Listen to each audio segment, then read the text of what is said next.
Hi, I'm Eleanor Meyerhofer, a native Californian designer and digital strategist. In October of 1999, a few years after graduating from design school, I flew from San Francisco to Munich with a fistful of Deutschmarks, a dial-up connection, and an extremely vague plan. 20 plus years later, after a 10-year stint at a global agency, freelancing, and launching 2 online businesses, I'm still here. Now I'm talking to other expat business owners to share knowledge, stories, and inspiration for other non-Germans running businesses in Germany.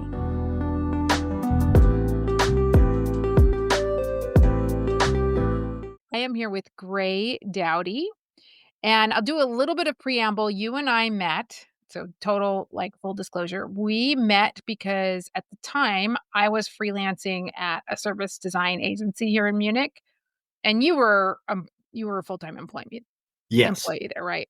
And I Yes. remember it was after, I think, a 3-day weekend, and we were talking in the Teeküche. And I said, "Oh, how you doing, Gray?" And you said, "Pretty good. Life's pretty easy in Germany."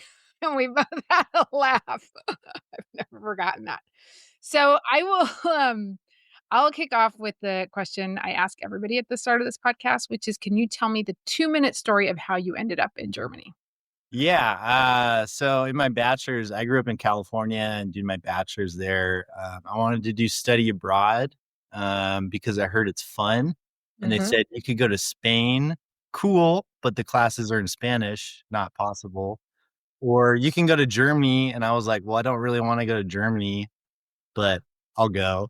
And, came here actually to Munich. I was out. I was at a club doing shots. I met a girl there and we started dating. I left and I ended up coming back, and now I'm married, living in Munich full time. Most of the time I float back to San Francisco sometimes. But yeah, that's the story. Okay, so you did study here. Yeah, I did like 6 months, like a semester here Okay. in Munich, basically. Yeah. And you could do that in English? Yeah, they actually have a pretty good study abroad program. I think mostly because there's a lot of German kids that want to go to California. Mm-hmm. So if you're in California and want to go to Germany, it's pretty much an automatic into the program, as long as somebody wants to go the other way. So yeah. Was it through your school in California? Yeah. I was through I went to this place called California Polytechnic.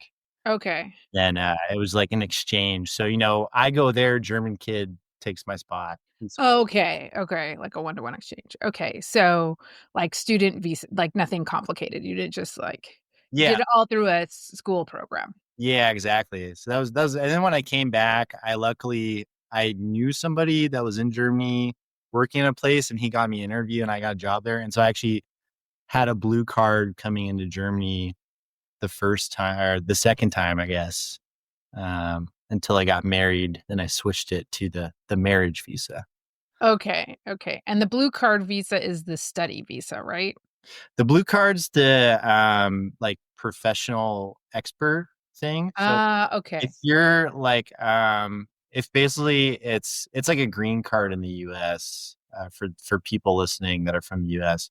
But basically, if you're a professional and you meet some certain qualifications, you can get a work visa, that's a little bit easier to get to in Germany. And especially if you do certain professions, I think scientists and engineers, Right. I feel like environments are a little more relaxed, which actually started as an engineer. So I made sure my job said industrial design engineer in the title. Okay.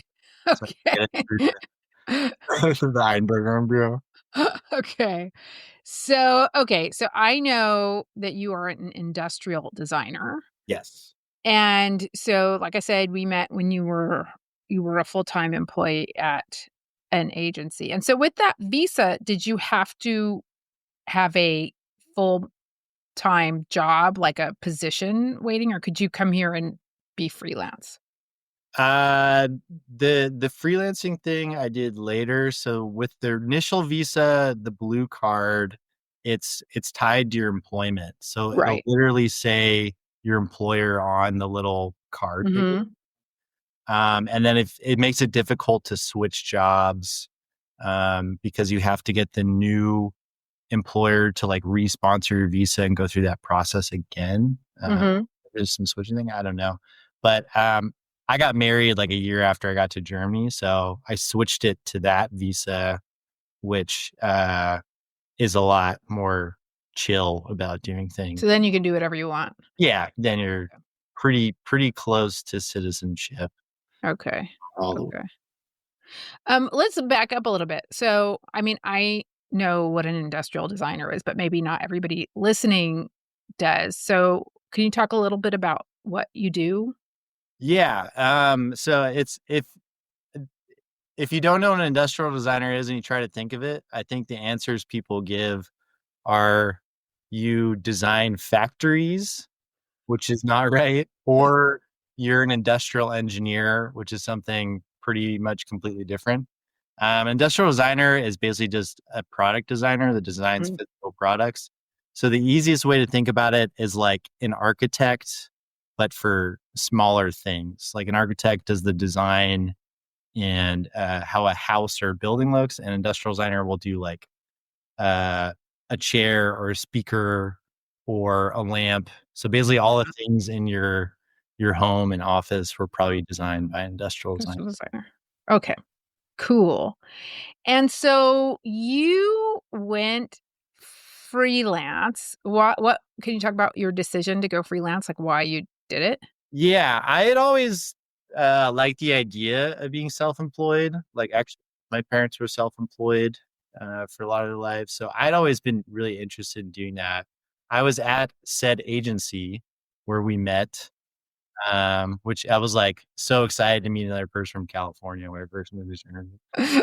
Anyway, um, I was at this agency, and like a few years ago, all of a sudden, a lot of the big business consulting firms started Mhm. buying design agencies. Right. I think they're all bought up at this point. Yeah, including the one I was at, which led to this situation where we had a pretty big client account that because this big business consultancy was doing tax work, that legally they couldn't offer so many extra services on the side.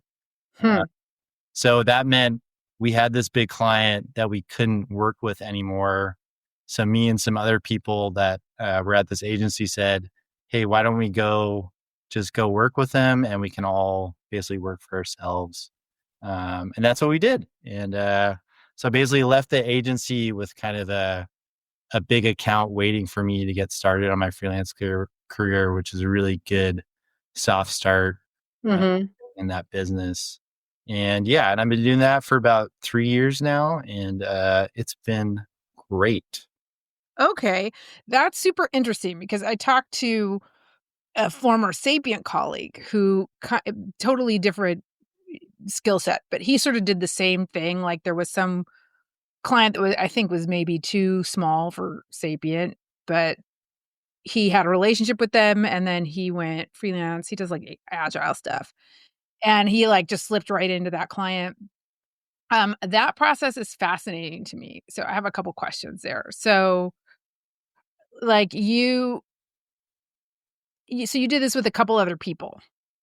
Yeah, so we they actually I left with like three other people Mhm. at the same time, and they started a company together. And my skill set is a little bit different from theirs, so Mhm. I decided it's better if I'm on my own. I Um, see. yeah, but then yeah, so we basically just were doing joint projects together for this big client, which was something we had been doing for years already, and Mhm. um, we had a really good relationship with them, and we are kind of just part of their team. So it was funny because we legally switched companies, but like the projects and relationships kind of felt the same. Mhm. So it's kind of like the job didn't change, but the legal framework around it kind of changed, which was really funny. Yeah, and then of course I had to build up a client base on the side of that, which has been um, a super new learning experience for me because I think I'm a good designer, engineer sometimes, but the sales stuff is totally Yes. new to me. So They don't teach you that at design school. yeah. That's a learn on the job thing. So yeah, talk about that a little because that was kind of my next question. Like, do you like for what I do, like digital stuff, online marketing, websites, blah, that's like easy for business to consumer. But for what you do, that's, your clients must all be firms, companies. I'm imagining nobody like hires an industrial designer like, I need you to design me my own mic. So who are your clients? How do you get them? What's your process? Yeah. So who my clients are, there's kind of like I group them into like three categories. One is like either like a very small business, like a startup or a Mhm. very small firm or something, or sometimes it's even people that want to start a company around a product. So like individual Mhm. people, and they're just looking to have the design of a product. A lot of times in this early stages, it's just like getting the idea for a product because it's a big long process that takes multiple months, sometimes years. Mhm. So I have the small the I guess small like business starters or like new product starters.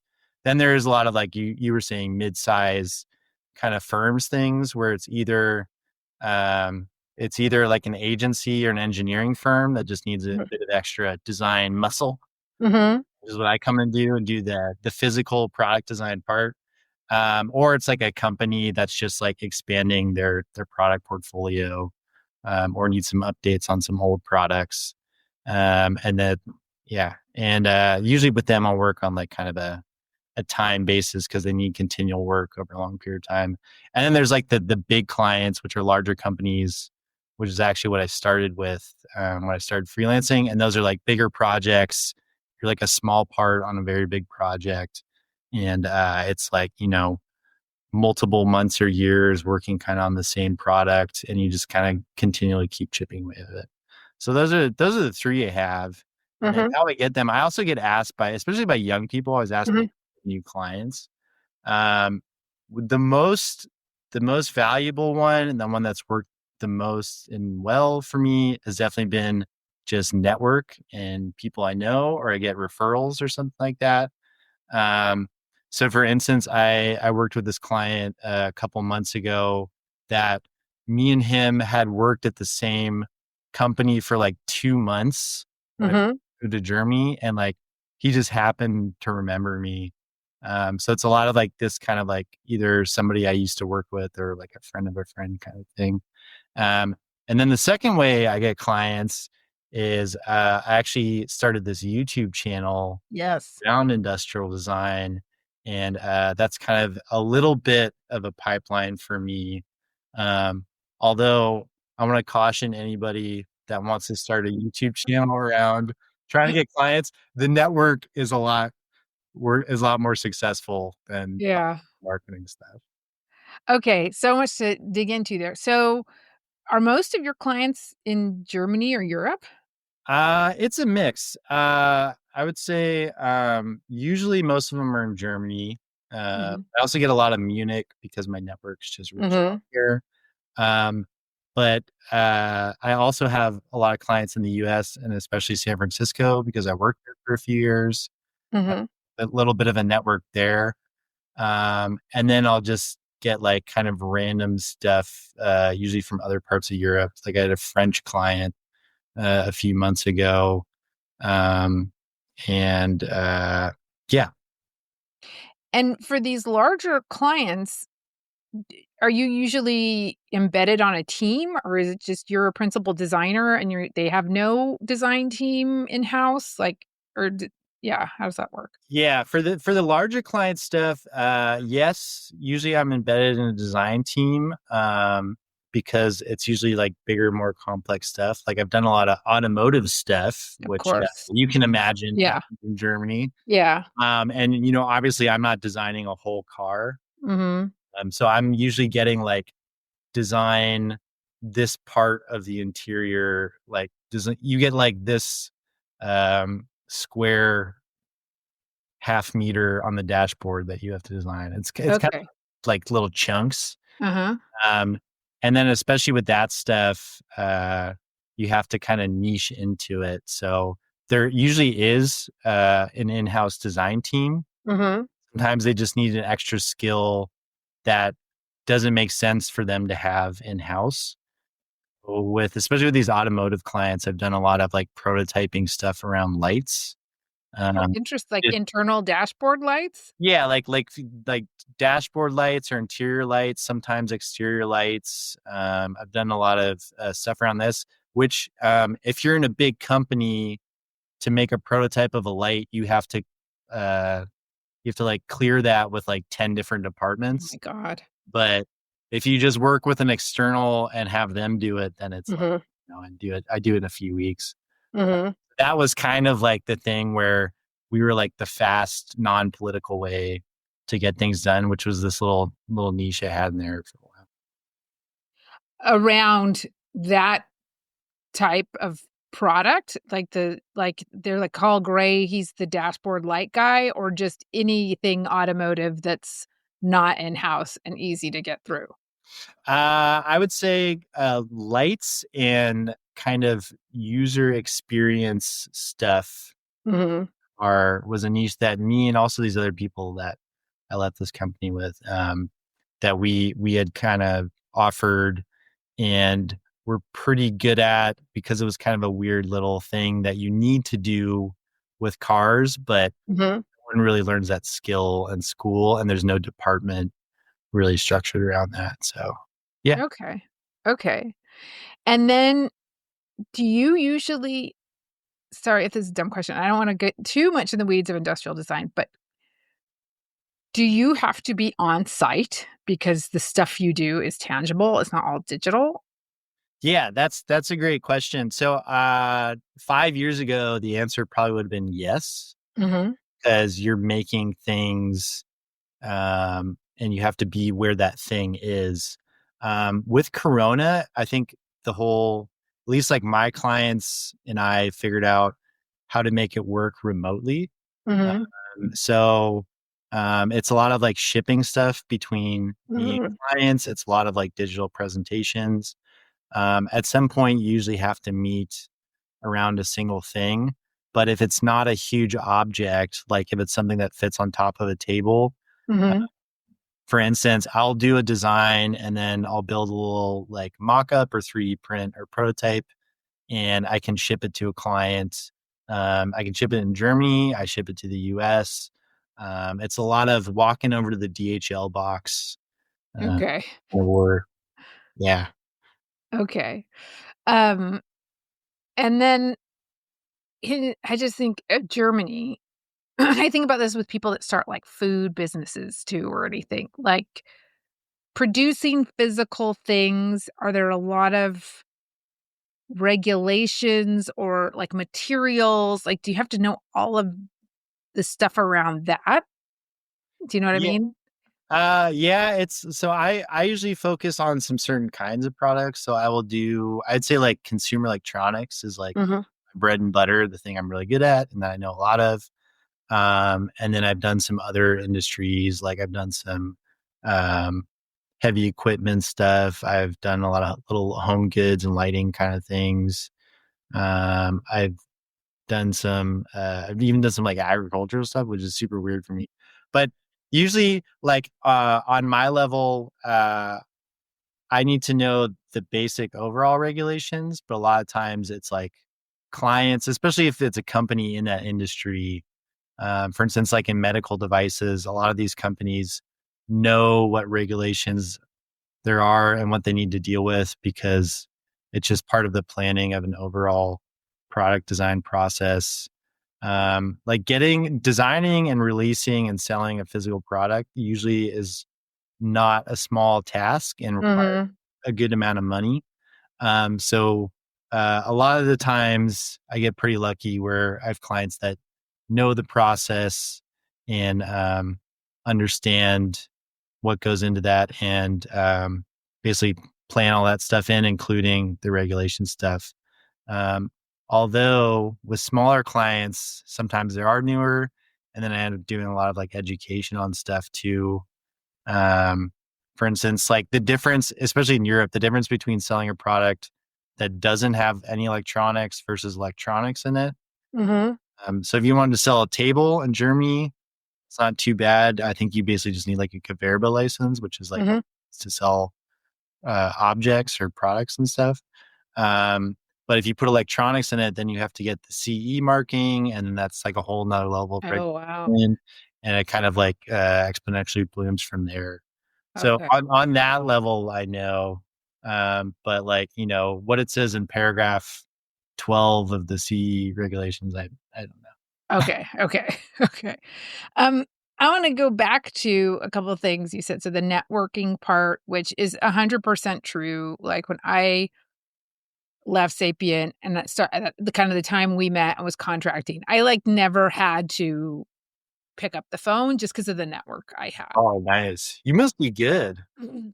Well, well, of course I'm good. But it wasn't, I mean, that was just also a time where like it wasn't, yes, I'm good. But it was more that was a very, very big company with people that went all over the place to a Mhm. bunch of different agencies. So it was like if you just sort of put the word out that you were looking for, you were open to work, people would call you. I was also not like trying to fill my schedule all the time and had a baby. And I think when I was with at the same agency you were, I think my daughter was already born. So I was like not full time. Didn't you have a dog too? Oh, yes. Yeah, we got the dog when I was like weeks pregnant. I don't know, it like seemed like a good idea at the time. He's like under my desk right now. Yeah, I used to bring the dog to the office, but great icebreaker, my corgi Louie. Yeah, dog and kid are both doing well and it's all good. But yeah, so that networking and even now, like that I'm doing this, I mean, I have a a decent amount of clients come through that old network too. Like I just think there's no replacing that. Mhm. So, but that doesn't mean that you can rely on it entirely. So I am curious about your YouTube channel because even if it's not like the biggest pipeline builder, you do have 30,000 followers. I could not help but notice Yeah, or I looked subscribers. at it the other day and I was also surprised. How and like how so how did that just accidentally happen? Like, Uh, Jein, which is yeah. a good word in German for people who wanna move to Germany, yes and no. The quick story behind how I started that was, I was very bored during Corona, and this was when everybody first started making video calls. Mhm. Um, and I'm an office clown. So I was like, "Oh, I'll make a video about how to look good in a video call because all my coworkers don't understand the concept of turning a light on when you're on video and just not having the camera sticking up your nose." Yeah. So it was more of a jab at the coworkers. So I made that. It was fun. Yeah. It was kind of a fun process. My coworkers liked it. They were like, "You should put it on YouTube." So I did that. And then I don't know, like 500 people watched it or something. Mhm. I was like, "Oh, this is kind of fun." But I don't want to make calls. I don't want to make videos about how to look good in a call or something. Mhm. So I was like, "Oh, I want to do stuff around design." And then I just morphed it into that where now I make videos about industrial design. Usually involves me designing some product within the video. Mhm. And yeah, it's kind of started as a joke and then just turned into a creative outlet. And yeah, it's a fun thing to do. I don't know. I think Yeah. because sometimes I also get asked, what's the business value behind it? Mhm. If I did like a return on investment for my time in these videos, it would be like abysmal. So is it fair to say it's more of a passion project and occasional client acquisition tool? Yeah, I think that's fair to say. It's the funny thing about it is it's kind of also a nice way to connect with people, Mhm. because I'll post a video and some friend I haven't talked to in years will text me and say, "Hey, I saw your video. How's it Mhm. going? Then we'll Yeah. connect. So it's a little bit of a like, hey, remember me to my friends and stuff too. So yeah, but yeah, I think exactly like you said, it's kind of a passion project. Um, Maybe it turns into some business every once in a while, but it's mostly just screwing around and having fun. But those like, so I have this other, well, not other, this is like now under the Germany list. And we're thinking about, building up traffic, and everybody I know it's just all video. Now this like podcast I'm gonna put on YouTube as shorts or something. That's the plan anyway. And it just seems like so much work. So much work. Like, how long does it take you to make and your production value is, of course, very slick and beautiful and designed. Oh, yeah. Like, how long does it take you to do one video? To film it is like half a day because I film in my apartment, Mhm. or anything like that. So I set up the equipment. To do the script before that, it's probably a little less than a week, and to edit it, it's a week. But I, if anyone looks at my YouTube channel, they'll see that I post like once every 3 or 4 months Okay. because I think you probably do this too. I focus on like client work mostly. Yeah. Yeah. And then if I come up with an idea that I like enough, and then I'll screw around with some design for the video. When I get in the mode, like I feel like this could be something good, then I'll make the video. Um, which is why it's still fun because I don't take it too seriously. But to answer your question directly, yes, it's a pretty good amount of work, especially in the beginning. Mhm.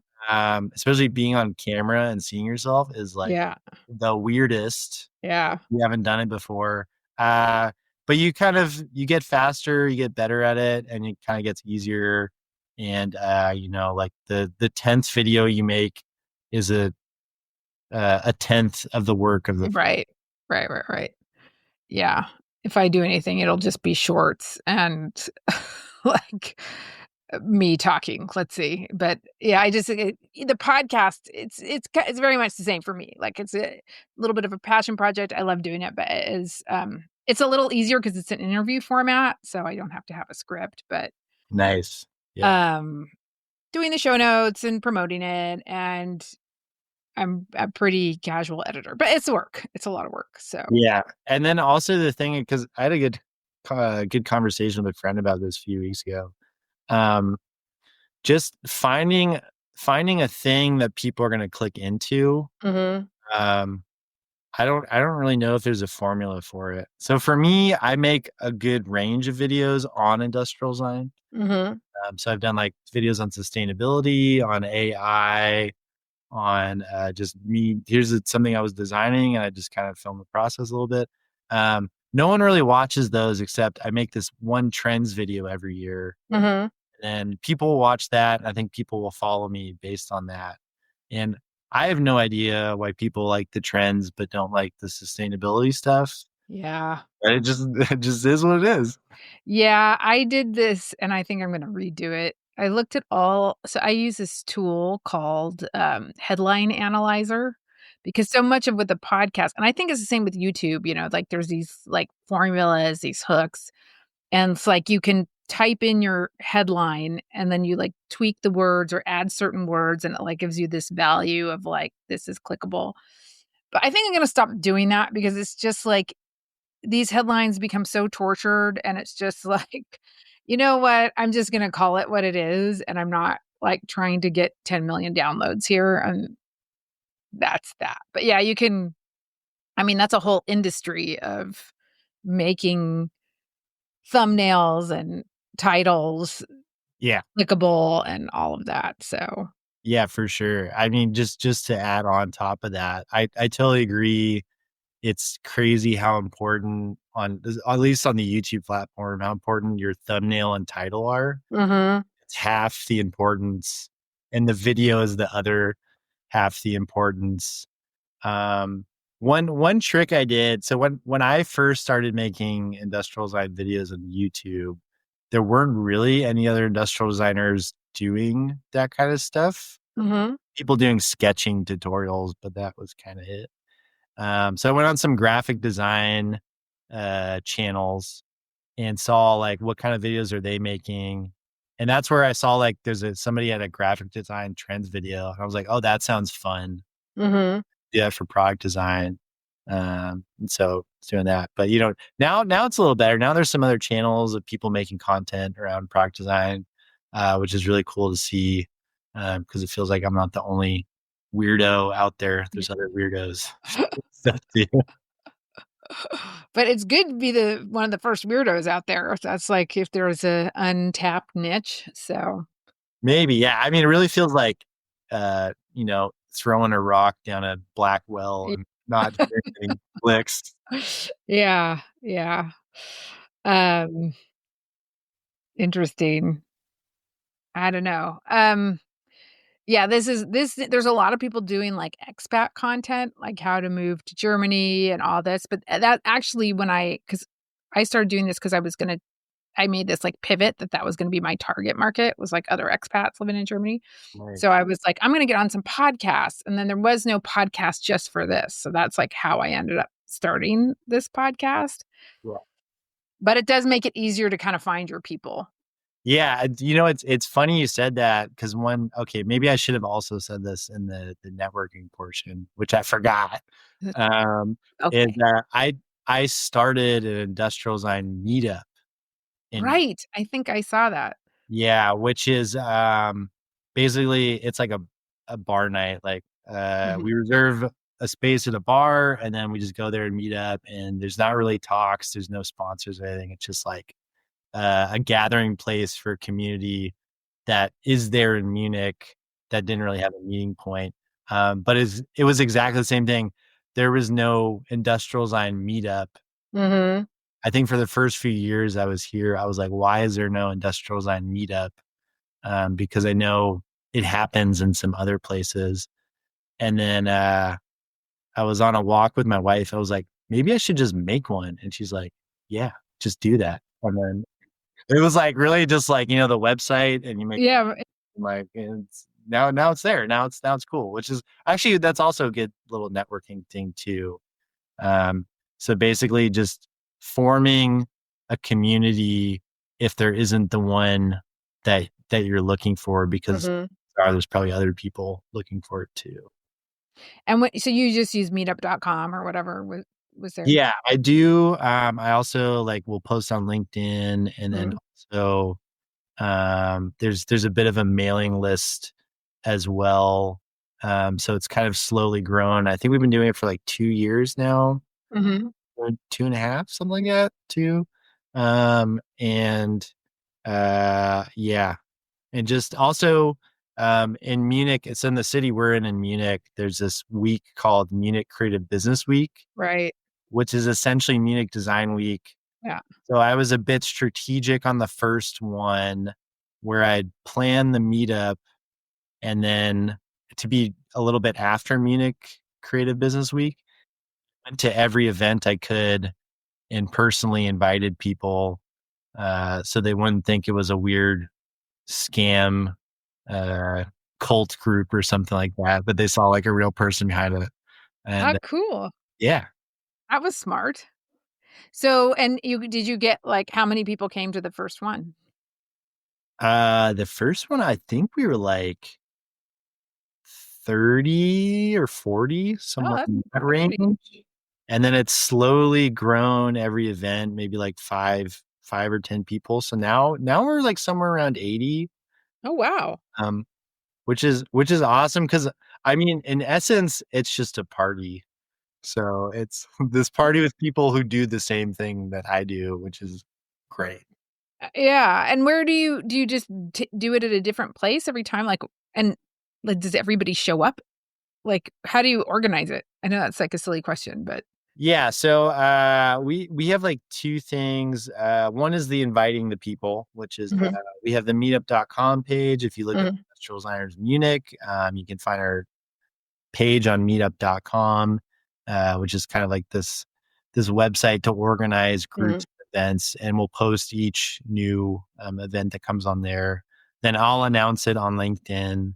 Um, and then there's also a little bit of a mailing list, but that's funny because I started this industrial designers meetup group and I started doing it. And then somebody told me, hey, there's some older industrial designers in Munich that were doing this before and they stopped and you should connect with them. So I got in touch with the people doing that and we kind of merged.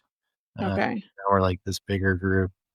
Yeah. So it's funny because like, I think there's like this group of people that were kind of there in Munich. So I didn't really start a community or anything. We just gave a time and place for all these people to meet and they came together. And the physical place, where do you guys meet? Yeah. So that was the hardest part about I was, it. yeah. If you're in Munich and you look at an event space, you go and you check it out, it looks cool. And they say, okay, it's like 5,000 or Yeah. 15,000 plus you have to buy drinks from us and Yeah. all this stuff. So I just called a lot of bars until I found one where the owner is really cool. And he's like, how many people are you? And I was like, I don't know, maybe 60. He's like, no problem. Just come down to the bar. So we don't have like catering or anything. We just go meet at a bar and you give your money to the bartender. Okay. Yeah. So it's just like letting a bar know we're going to be a lot of people. Uh, What bar is it, if I can ask? we do two places now. We do it at Lola Bar in Glockenbachviertel, which is a great little bar. If you're ever around that way, Where is that? there's like an Etika in Glockenbach. Oh, in that little corner by where the movie theater is. Yeah, Oh, no. I think so. I think Okay. there's Yeah. Okay. right. Yeah, I think it's around there. Yeah. And then we'll do it also at Golden Bar, which is behind Okay. Teeküche, which is a Yeah. museum in Munich. They have a cool bar in the back where they also let us show up with a lot of people. Those are the two main places. We're always open to new places. Those are just the ones that seem to work pretty well for us. Yeah. I think one might not appreciate how much of a task it is to find a public meeting space for a lot of people. It's easier said than done. Yeah, for sure. Um, Totally agree. um, I want to ask you a little bit about, you mentioned you worked in the automotive industry or had clients there, as many of us do living in Munich, in southern Germany, or just Germany Right. in general. Um, what what is can you tell me like what the vibe is right now with clients and business and industry? There's been a lot of gloom. What have you been experiencing? Yeah, so it's been a dip right now. Automotive in Germany in general is really slow. Mhm. And it was interesting because I think the automotive industry started to dip, but I still had projects for a while because they plan their budgets out like a year in advance usually. Mhm. So we're kind of riding the last wave of it. And now it's pretty slow in that sector generally. And I think in my field, which is designing physical products, that's something that a company will do when they have like a good economic situation. Mhm. So right now, stuff has moved pretty slow within Germany. So actually, a lot of my clients right now are US based clients because somehow startups seem to always get money, which I still never understand. But I've been doing all the work right now. Are there other sectors here that you would like pivot to, or that you think are gonna do well? Uh, that's a good question. I really don't know in Germany what's looking pretty bright because at least like physical products in Germany have been slowing down just because of like the whole global economy. Yeah. Basically, like stuff gets made less in Germany. Mhm. They produce in Asia, and now some companies are also just slowly not selling as many physical products in Germany. Mhm. Uh, Mhm. so it's just slowing down a little bit um, in general. Um, Mhm. as far as what's looking good, I don't know. I went to the Milan Design Week last week, actually, which is a lot of chairs and lights and that kind of stuff. And I was really amazed at how many companies are still there. But if you work in chairs and lights, a lot of those people get pretty specialized. So Yeah, probably not going to design a chair anytime soon, but maybe next. Everybody got to sit and be in the dark. I guess that never goes out of. Is there anything you would say? I mean, so you came with, school and then later with your now wife. But if anybody was, I maybe it's just what's happening on my feeds, but I feel like there's a lot more chatter, especially from Americans about coming over here or just to Europe, places like that. Is there something you would say to those people, like what they need to think about if they're coming to Germany? Yeah, so I think a lot of people have kind of a little bit of like a fantasy of like, oh, I'll just move there and get a job. It'll be easy. I think there's a lot of things that people don't take into account. One is like the cultural barrier. Yeah. Is moving. If you've never lived in another country for like, let's say more than 4 months, it's a different experience than like going on vacation there.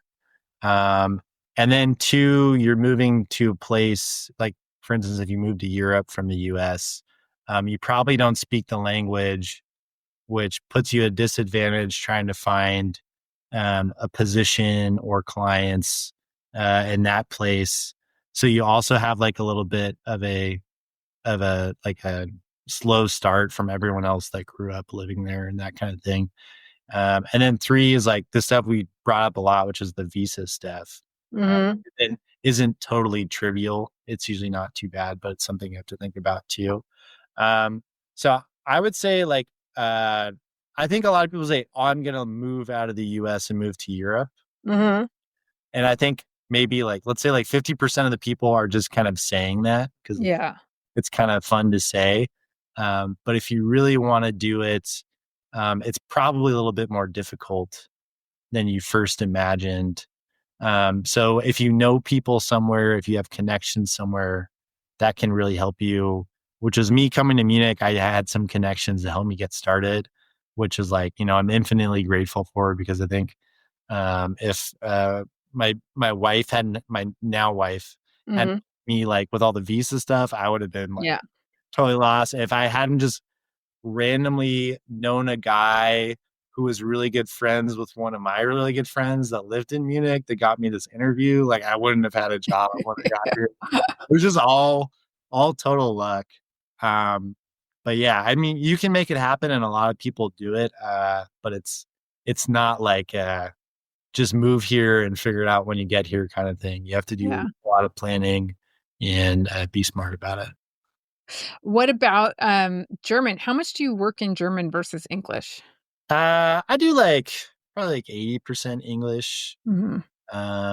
If you speak 2 languages, you're known as bilingual. If you speak 3 languages, you're known as trilingual.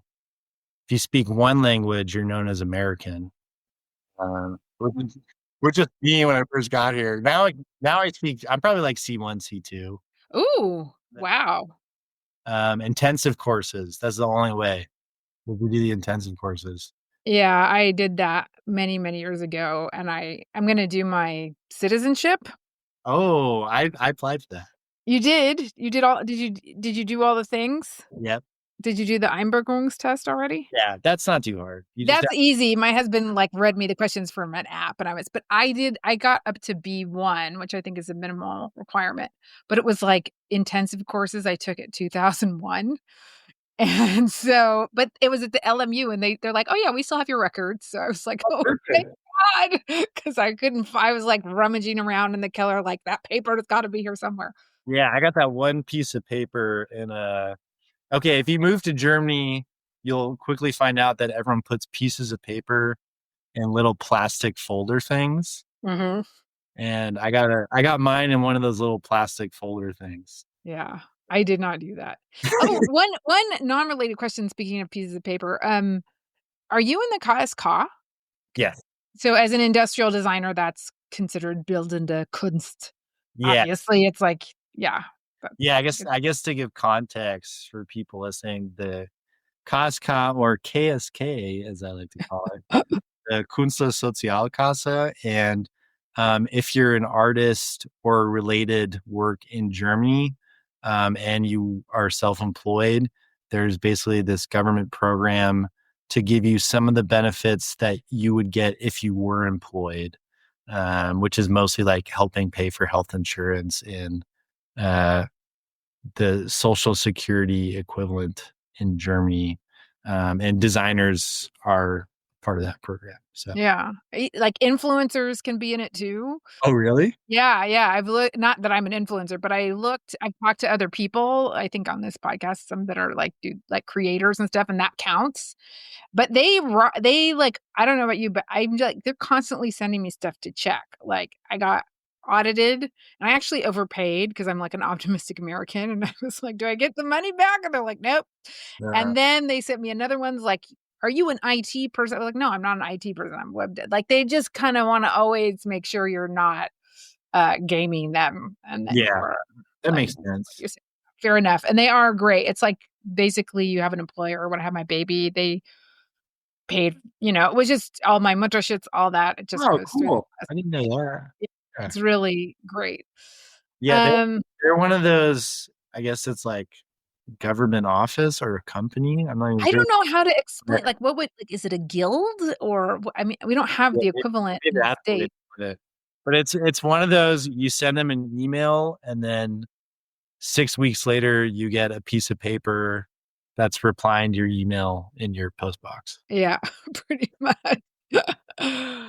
Um, cool. So to wrap it up, you sort of talked about some of the things to know here, but in terms of freelancing in Germany, do you have any thoughts or advice or lessons learned you'd share with all the Leute out there? Yeah, it's hard to say because I'm always self-doubting too, which I know I shouldn't do. Uh, No. but yes, I'm never really sure if I'm doing it right. But I will say, just being a cool person that's good to work with. Um, you don't really know, like you go down the line, and now I'm working with somebody who I worked with 10 years ago, Mhm. just gotten along really well when we worked. And that's led to, like, some really, really fun projects for me. So just being like a cool dude, as we say in California, I think it's like weirdly really important. Um, and then just it's so easy sometimes to like just post online and be on part of like online communities or stuff around you. So I'm really into the whole industrial design world, both around me in Munich and Germany and San Francisco, and also like online. So I think just I would have started my YouTube channel earlier if I knew how fun and nice it was going to be to connect with people through that. And yeah, and starting a community around what you do, like I started the meetup, like functionally is pretty easy, minus the finding the first place. That was hard. Mhm. Yeah. Minus that, it's pretty easy, and it's a great thing to get out of it. So that's what I would say for my career. But if you're coming to Germany, um, the language is no joke. Yeah. Germans are notoriously, I'm not saying this, this is Yeah. out there, that they're hard to break into, like, as friends. Yeah. Um, so just be prepared for that. But once you get in, you're in, and you're like, Yeah. you're you're on the inner circle. So that's really great. Um, and I guess just do your homework and be aware of what it is. But once you get here, life's pretty good. Uh, the weather's not great compared to California, I can tell you that. Today is pretty nice. I Yeah. mean, it's the coldest winter I ever spent was a summer in San Francisco. Summers there, I think it's like Northern California, it's a tie, I would say. Everyone says that, but you just gotta bring your your Patagonia jacket. Yeah. That's what everyone wears in San Francisco. Yeah. It's as soon as the sun goes down, it's like 10 degrees Celsius colder. Yeah. You just Yeah. know that's going to happen. Yeah. It's not Baywatch Yeah. up there. Not really. All right. Southern California is California. Northern California is Oregon. Exactly. All right, great. Well, thanks so much for coming on the podcast. And where can people find you? You can find me at somegraythings.com. That's somegraythings.com, gray with an A. That's my website. Or YouTube channel, Some Gray Things. It's always Some Gray Things. If you look up Some Gray Things, you'll find me. Okay, we'll put that all in the show notes. So thanks for coming on. Thanks. Yeah. My name is Gray Dawdy, and I feel #blessed about being Eleanor Meyerhofer's friend. Oh, wow. What a great ending. Thanks.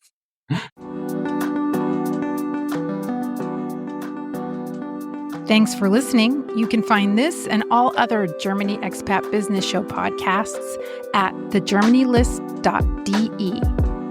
Bye.